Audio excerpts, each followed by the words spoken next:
இந்த பட துவக்க விழாவுக்கு வருகை தந்திருக்கின்ற பத்திரிகை நண்பர்களுக்கும் ஊடக நண்பர்களுக்கும் முதற்கண் என் நன்றியை தெரிவித்துக் கொள்கின்றேன்.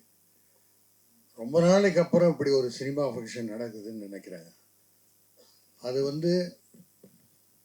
இந்த தயாரிப்பாளர் வாவி பாலச்சந்திரன் அவர்களும் மனோஜ் டாக்டர் என்னுடைய அருமை நண்பருமான இருவரும் மூன்றாவது படைப்பு.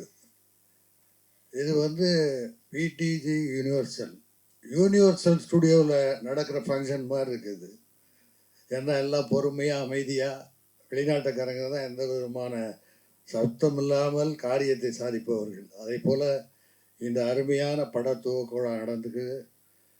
இதில் இந்த படத்தை இயக்குகின்றவர் ஒரு கெத்தான திருமுருகன், அதே மாதிரி கெத்தான ப்ரொடியூசர்ஸ், அதே மாதிரி கெத்தான கதாநாயகன். இந்த கம்பெனிக்கு 3வது படம், அருண் விஜய்க்கு 36வது படம். வணங்கானுக்கு அப்புறம் பாலா சார் படத்துக்கு அப்புறம் வரப்போகிற படம். கதை எப்படின்னு நான் அருண் விஜய் கேட்டேன். சூப்பர்ப்பா, பிரமாதமாக பண்ணியிருக்காரு டைரக்டர், ரொம்ப பிரமாதமாக பண்ணுவார்னு நினைக்கிறேன் அப்படின்னாங்க. நிச்சயமாக இந்த படம் மாபெரும் வெற்றி அடைய வேண்டும். அதுக்கு நீங்கள்லாம் இந்த தமிழ் மக்கள், கலை சம்பந்தப்பட்ட மக்களிடத்தில் கொண்டு போய் சேர்ப்பது ஊடகமும் பத்திரிகையும் தான்.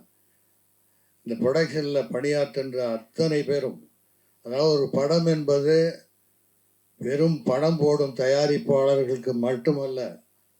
அந்த படத்தை இயக்குகின்ற இயக்குனர், படப்பிடிப்பை போகின்ற கேமராமேன், இசையமைப்பாளர், பாடலாசிரியர்கள், editor, art director, production manager, production boy, அது சம்பந்தப்பட்டு வண்டி ஓட்டுநர்கள், அத்தனை பேரும் சேர்ந்து உழைத்தால்தான் ஒரு படம் நிச்சயமாக நல்ல முறையில் வரும். பலருக்கும் வாழ்வு கொடுக்கின்ற, தொழில் கொடுக்கிற தொழில் இந்த கலைத்துறை. ஆகவே இந்த படம் மாபெரும் வெற்றியடைய வேண்டும் என்று இறைவனை வேண்டிக் கொண்டு வாழ்க வாழ்க என்று விடைபெறுகிறேன். நன்றி, வணக்கம். நன்றி சார். அடுத்து அருண் விஜய்.